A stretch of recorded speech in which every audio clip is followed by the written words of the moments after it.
Ate Salvacion ay nabasa mo at sobrang tuwa niya.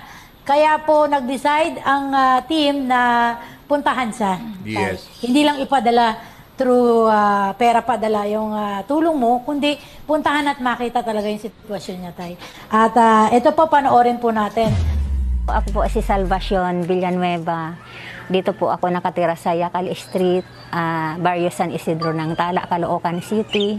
51 years old na po ako. Turning 52 sa 28 po ng January. Po. Ano po ba yung message nyo kay tatay? Kung pwede po na matulungan ako magpabubong po ng aking CR kasi po mahirap po talaga yung lalo na sa tag-ulan. Yung nakaraang bagyo, ano po nangyari sa inyo? Opo, grabe po, basang-basa po. May mag-CR, magkapayong lang, punta ng CR, tas di, syempre hindi maiwasan, basa talaga. Tatay Rani, maraming salamat po sa tulong niyo po, sa bigay niyo po na pambubong. Salamat po na maraming kasi hindi ko po inaakala na mabibigyang pansin yung aking message po. Tunay na ginamit kayo ng Panginoon para po sa amin. Napakabuti niyo po na sana po marami pa po kayong matulungan na tulad ko na kapos sa kabuhayan.